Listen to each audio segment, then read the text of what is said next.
Well, good morning. It's Breakfast with the Broker. Yes, we've been a couple weeks hiatus, but we are back, and we certainly appreciate you viewing. Listen, we have a very, very special guest, and if 2020 taught us anything, it taught us how to take care of our customers, be able to pivot, and really, really go after it. And our next guest, well, he does all of it. So, and now, by way of Winter Park, Florida, he is a former executive for the Walt Disney Company. He is also the former vice president of special events at Cowboys Stadium, Dallas Cowboys? Oh, I guess. He is the current chief customer experience officer and operations advisor at Barry Jacobson Consulting. He is a husband, uncle, and yes, of course he loves Mickey Mouse. He is Barry Jacobson. Wow, that is quite the intro. I don't think I've had one like that in a while. It sounded like I was getting ready to go on the WWE. But It's funny. There's a announcer, and I always forget his name, but Michael, there's an announcer Michael for the Watson. Miami Heat. Oh, Miami Heat. Okay. So I'm a big Heat fan, and so to give you a little backstory, Breakfast with the Broker was originally interviews in person. Like, we didn't do any virtual interviews at all, and our shtick was, let's do secret handshakes. So that didn't work well in 2020. So we had to, as people say, pivot and do the virtual thing. And every show needs a stick. So that's Yeah. our shtick, is our intro. So we are very, very happy and pleased that you came here. And tell us a little bit about, working at Disney, and when you look at the pinnacle of customer experience, and before Amazon gave it to you your way, or Burger King did it your way, Walt Disney told you what you wanted your way, and it really just kind of resonates with people because when you walk in, it's magical. It is. And, it really does start with leadership. It started with Walt Disney modeling and telling everybody what the behaviors must be. Not have to be, not might be, but must be. And, Walt set that tone early on at Disneyland. He was intentional. So, anybody who looks at my stuff on LinkedIn, I do these intentional insights. And when you think about being intentional, especially in your businesses, in the real estate business, it's every single detail. It's the end-to-end experience. And some people say, well, what does that mean? That means being in your customer's shoes. And a famous story about Walt. We all have seen the trash cans at Walt Disney World, right? And Walt actually invented that trash can, that in and out trash can, because he didn't want the smells to emanate from that trash. And his wife Lillian said, "Why do you want to be in the theme park business? Because they're always so dirty." Back in the 50s, and he said, "No, that's exactly it. Mine's going to be different." So as you think about customer service, customer experience, I love my phrase from a former senior VP: "Be deliberately different." Your business starts really with your reputation, your brand. Disney's got an incredible brand all over the world, and we train our team members, our cast members. If everybody knows, we're here in Florida, so everybody knows what a cast member is. But our employees, right from day one, they have a specific role and they know their purpose. So, we're different, and that's where business is. And you and I talked about this early on. It's the value you bring. You can go to any real estate office, right? And you're selling homes, you're buying homes. What's the difference? It's your people, and it's the service you provide. Yeah, the service you provide, people say, "Oh, I'm the best real estate agent." Well, how are you the best real estate agent? Well, I support and I service my clients. Well, what does that mean? When we talk about specifics, I love the quote you just said, "Be deliberately different," because you have to stand, as one of our slogans, be above the crowd. You have to stand around. You have to stand above that crowd. You have to be different, because if you're doing the same thing, you're competing with millions of people doing the same thing. If you're doing something different or specific or kind of a niche, now all of a sudden, you are being deliberately different. And, I love that state, so, you talked about leadership and customer experience, and I don't know, what, your knowledge on, real estate and such like that. But if you had to equate what 2020 has taught you about customer experience, what would that be? Well, certainly everyone in 2020 had to take a step back. And if I were in my own business running an operation that was providing an extraordinary service like a real estate office, I'd take that 50,000 foot view of my business, but I'd dial it all the way down. I'd go down to the micro of everything, that end to end experience. So, another quote for you: you've got to inspect what you expect. Inspect what you expect. So that does start with being intentional, like I said. And what it's taught me is people need to look at everything. How your website works. Is it easy to access? Is it simple? Are there way too many pop-ups? I just recently bought a car, and I don't want to talk to the chat box. I don't want it to ask me call this 24 hours, and then, oh my gosh, it's just so impersonal. Now, in some businesses, it has to work, but I would say what it's taught me about customer experience, and if I'm running a business, that is the only value add that you can bring to it. You've got to look at how you are perceived, how your brand is perceived, what people think about you, and that starts with way in advance. When they think about going to a real estate office, what's your brand in the community? How do people know who you are? What's your reputation? And then your website. And it even goes down to the micro. And think about this the next time you walk into your real estate office or your broker's office. What does a parking lot look like? Is it clean and free of debris?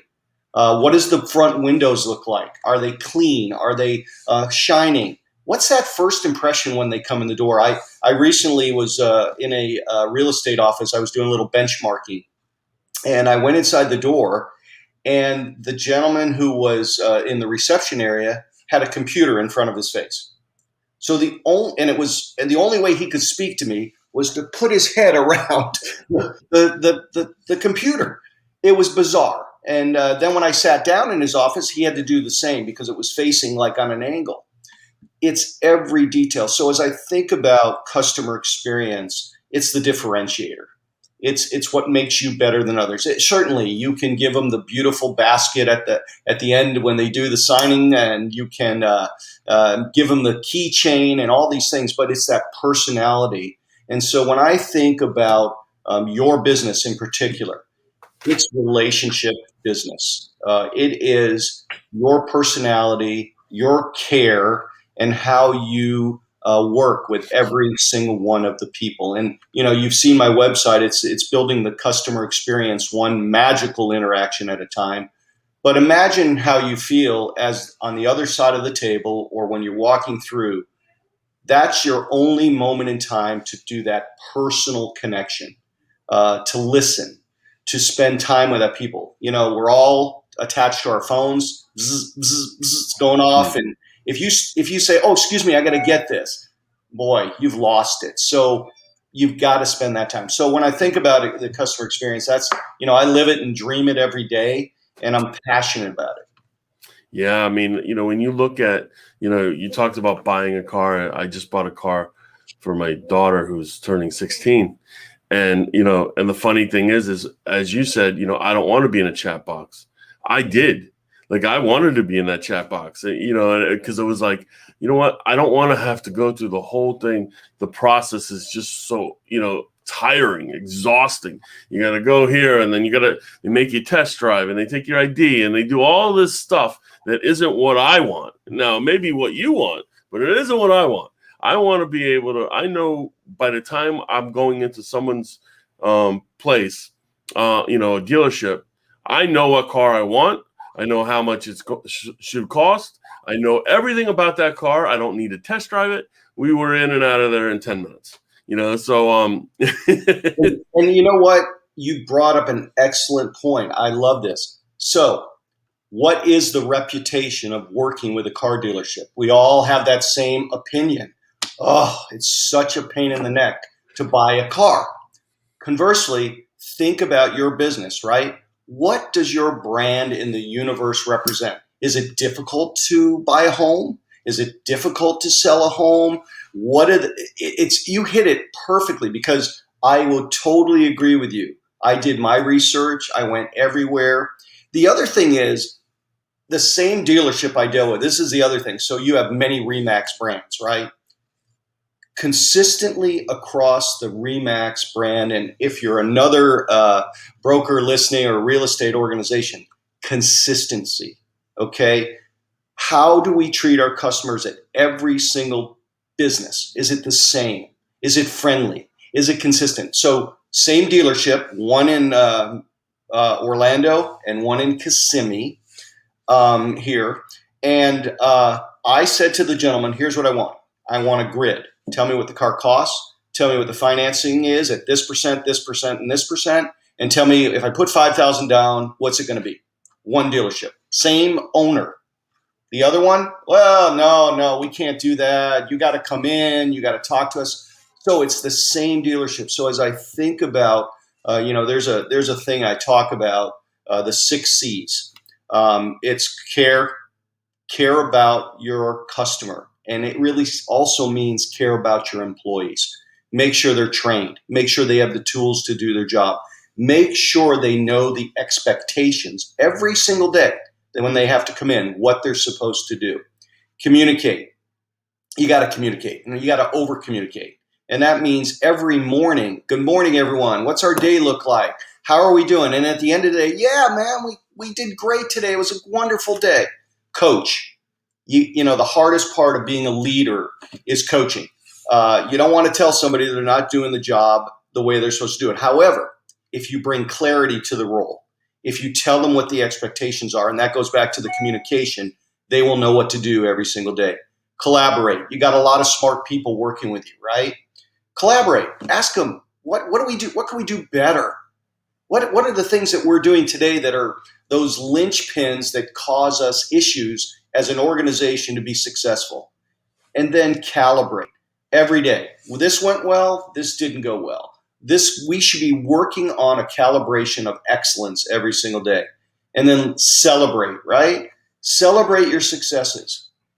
Point out people that are doing the job and modeling the behaviors you expect, and celebrate your wins. Now also celebrate your mistakes, because you can't move forward without learning. So the 6 C's: care, communicate, coach, collaborate, calibrate, celebrate, right? Those are all wonderful C's.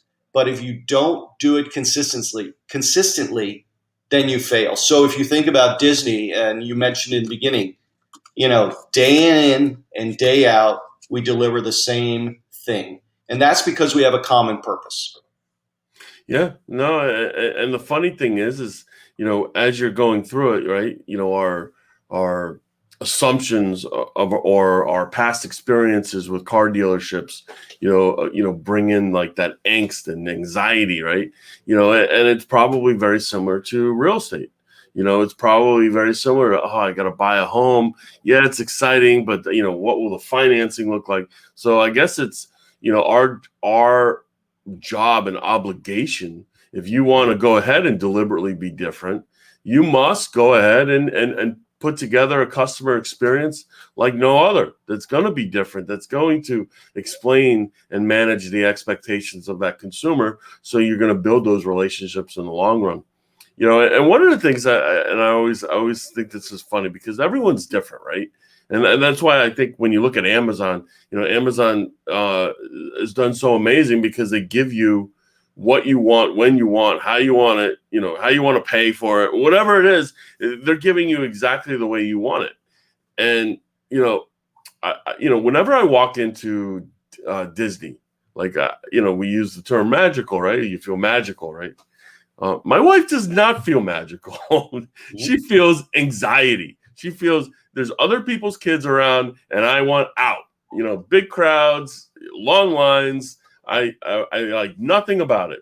So I guess maybe the point is maybe, deliberately being different, but also, as you said before, you have to listen. And not only do you have to listen, you have to make sure what you're giving them as a customer experience is what they want, how they want to receive it. So, I guess, we can learn from companies like Disney, like Amazon, like all these other different companies that are really just, making that customer experience that much better. Yeah, exactly. I think it's all about your brand. How do you represent your brand? Um, how you care about the people. And I think if you begin with one, uh, caring about your team, caring about the people that are working in your office, making sure, as I said earlier, the tools and the training and the expectations are set. And then, what's your common purpose? We talk about that a lot at Disney. Our common purpose is to have everybody walk out of there and be happy. So my job as a general manager at Golden Oak or at the Grand Floridian or Fort Wilderness or any of the jobs that I had, I was a chief happiness officer. I had to make people happy, and that started with my team members. And you do that by engaging and being with them and working with them and knowing their jobs and knowing how you can help them to be successful. And then setting that expectation. What's your common purpose? Your common purpose may be to in your business. Okay, we're going to sell homes, but your common purpose is to, in my opinion, for real estate is to, and if you're buying a home, that's setting your life up. That first time you buy a house, that's how you're building your own family. There's so many things that go into it. So you're not really selling homes; you're selling a life experience that's going to change someone's life, in my opinion. I remember when I bought my first home, I was like, wow, I finally have arrived. And I think, at Disney, our common purpose, and, my role might be as an agent or a broker or a receptionist, but my purpose is to help that individual enjoy the experience. And really, it's life changing buying a home. It is. And I think we're the stewards of it, right? So, when we go ahead and, we're out there, we have to understand that, there are many, unfortunately, there are many agents that aren't professional, that, where consumers have had bad past experiences where they don't trust real estate agents. And, it's your job to make sure that, not only for you and for your brand and your reputation, but for the industry, that you take care of that customer, big or small, doesn't matter. That the next time they say, how is your real estate agent, or what do you think about real estate agents? The most recent, experience is going to be a great one. Going to be an amazing one. And I think we really need to get back to, doing it one by one. And, because right now, I think we have 1.5 million realtors in the country. We have 202,000 realtors in the state of Florida, which is the largest amount of realtors in any state in the country. It's crazy. So, when you think about it, how are we going to get and be deliberately different among, that many people? I guess it's comes with, as you said, consistency and experience. Absolutely. Absolutely. What I mean, you've had a lot, and you're doing consulting for businesses and companies and people and such. What does leadership mean to you? For me, leadership means setting the example. Uh, I also believe that not only setting the example, but I believe that everyone's a leader. Everyone in that office is leading and doing their job as a leader. And you are someone. If you can tell someone that you're part of our leadership team, you're part of the team that makes this work, because everybody matters in the organization. Leaders need to have a positive attitude. every single day. I may have things going on in my life that are out of control, and the worrying about paying a bill, or someone's sick, or the car is broken. But when I walk through that door, I am the leader example for everyone. So my positivity, I was known as a cheerleader. I'm the guy that doesn't come in the front door. I go in the back door to make sure the back of the house people know that they're important. So I don't know how big your offices are, but you've got that person who's doing billing and accounting and finance, and maybe they're behind the scenes. I always talk about everybody matters. And then, you're a cheerleader and you're a coach. Coach and guide the team every single day as to their expectations. And, you set the example. And believe me, everybody's watching you. They are looking at that person who is either the owner of the office or the head of the office, and they're the one who sets the tone every single day. And you can't provide great customer service without having someone who is representing the brand every single day the way you want it represented. And most of you own your own businesses, you own your own offices. Make sure that as a leader you have presence. I've seen leaders come in with the briefcase or with the backpack or whatever and just beeline it to their office, right? Hey, good morning, everyone. How are you doing today? The other thing is, and this is really important, I said the word care as one of my 6 C's. You got to care about your people as a leader. You've got to know them. You don't want to get too close to them, but you have to know their names, their kids. These offices aren't that big. Maybe some of you have hundreds of employees. I had at least 600 employees at one point at the Grand Floridian when I was in food and beverage. And of course I had, multiple leaders, but I am a leader that doesn't manage from behind his desk. So I would tell you as a leader, don't manage from behind your desk. I said, inspect what you expect. Get out there and be a part of it because you're listening and you're seeing things that are going on. I'll give you an example. I don't know why I'm on a car dealership thing, but, I always find that you don't see the head of the sales department or the general manager till they want to come out and negotiate with you, right? And you're playing all that game. I hate that. I want to be a leader. I did some coaching with some Porsche dealership leaders, general managers of Porsche dealers. And I said to them, get out of the office. Listen to what's going on with your salespeople. If Mr. Jacobson is buying a Porsche and he wants the mats included, of course, the mats in a Porsche, ladies and gentlemen, probably about $3,000 for your car mats. This is a guy that probably is buying his third Porsche with you. Figure out a way to give him the floor mats. Now, the question came up, sounds like you've got unlimited budgets. We don't have unlimited budgets. Okay. If you have a great customer, now this is the 5th house, and this house, every time the guy wants to place the locks changed, right? And maybe it cost $120 a lock. And, we have to add that into your cost or whatever. I don't know your business 100%, but find ways to save money so you can do those little things for your clients that matter. So I would always try to reduce my costs in areas where it doesn't affect the employees and it doesn't affect the customer. So at the Grand Floridian, I'll give you an example. We used to spend like $1.5 million a year on flowers.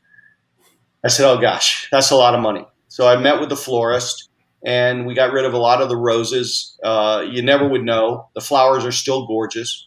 Got rid of the placemats in the Grand Floridian Cafe and the plants. Nobody cared. The customer didn't care. Now, let's say I brought the flowers down $300,000 a year, and the placemats saved me another $50,000 a year. Now I've got $350,000 in my buffer that when I need to do something nice for a customer, or I need to throw an employee event to show my employees how grateful I am for their service, that's the way you do it. So maybe you have to shut the lights off to save on electricity. Maybe you empty your own trash to a central location, and then you let your custodial team handle it. Maybe somebody in the morning cleans the windows that's part of your reception team. How do you find those ways to reduce your costs and put it in the areas that allow you to be more successful, more connected with your clients, and more connected with your employees? Wow, a bunch of takeaways there. The positive attitude and thinking about, I guess it's all about empathy, right? So it's thinking about how you're going to help someone, not necessarily the task at hand, but how are you going to help someone have a better day, right? So, I guess that's, what Disney kind of instilled in most people, right? It's the happiest place on earth. I mean, could there ever be a better slogan? I mean, like literally, there could never be a better slogan because it literally encompasses the entire, Disney World. When people think about happy now, they think about, or happiest place, they think about Disney World. I mean, the power of that brand and the power of that slogan, whomever came up with that, genius. And I don't think it's any different for your businesses.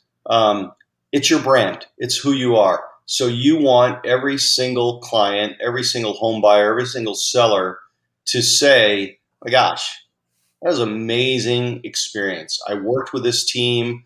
They took care of me. It was no hassles. Certainly, that's what you want. But however, I love that it's the happiest place on earth. I spent 37 years out there. It's sometimes unhappy. Sometimes things go wrong, but it's how you recover. And I always spent many years dealing with what we called unique guests or problem guests and situations. And the first thing I would do is apologize, no matter what. I'd listen first. And there were times when I might have somebody who's very irate. And my first thing was say, hold on, I'm here to help. So I listen, I apologize, no matter what it is. It could have not even been our fault. And then I figure out a way to solve it. And then I thank them for bringing it to my attention. So you probably caught this. Listen, apologize, solve, and thank, LAST. Learned it many years ago. Listen, apologize, solve, and thank. Throughout any transaction, there could be issues. And you should be transparent. There have been times where we goofed up and I would say, you know what? We absolutely blew this. The check-in went bad. The food was not right. The things can happen, but it's that sincerity. It's being genuine when you absolutely tell that person, you know what, we are so sorry. And then the recovery. Sometimes there's a remuneration. You got to give up some cash. You hate to do that. But oftentimes, if you apologize to somebody in sincere manner, they get you. And if you're honest, you know what, this is why. It just solves it in such an easier way. And, I always used to bring people in my office. Even when I had to call someone with a problem, I'd learn about that person. Now it's so much easier, right? You can Google, you can LinkedIn, you can find out about that person before you make a phone call. Back in the day, in the 90s, I used to have a Audi travel guide with information about every place in the United States. So before I'd call somebody and apologize or check in with them and, they wanted me, I would find that common bond with that person. So again, it goes back to your business. It's a relationship business. You all, I'm sure, use consultative selling. That is not going in and trying to sell. It's building a relationship first. It's building the river of trust. I don't know if you ever heard of the Ben Duffy method or consultative selling, but we learned that at Disney years ago. We didn't in the beginning. We didn't. We used to try to sell everything. Hey, what do you want? What do you want? When I was in convention services, oh, we got this party, we got that party, we got this dressing, that dressing. And I remember once a client that I was working with when I was in convention services. He was from the Midwest with his group, a convention group. And I was pontificating about the amazing food and beverage at the Grand Floridian Convention Center. And I was telling him about this, citrus infused vinaigrette made with, navel oranges and this and that. And he goes, Barry, he was from the Midwest. He goes, Barry, son, we want Italian, French, and blue cheese. And so that kind of sparks the thing when you're dealing with people, get to know them first. You're not going to say, look, I've got these 10 houses. I got a 5-bedroom, a 6-bedroom, and an 8-bedroom, or a 2-bedroom. And the guy goes, no, I'm single. All I need is a 2-bedroom, and I want one for the office. What is it they want? So consultative selling, relationship building, it goes a long way. Love it. Well, where can we find you, and how can we help you? Well, listen, I love to help others build a culture of excellence. That's what I've done all my life, whether it was the Dallas Cowboys, Club Corp, and Disney for most of my life. I'm happy to work with anyone and help you build that culture and drive excellence, because it's all about people plus purpose plus pride plus equals profit. So you get the profit, but if you start with your people and you have a common purpose every day, you make sure your place is clean and perfect, you'll get the profits. So that's Barry Jacobson Consulting.com.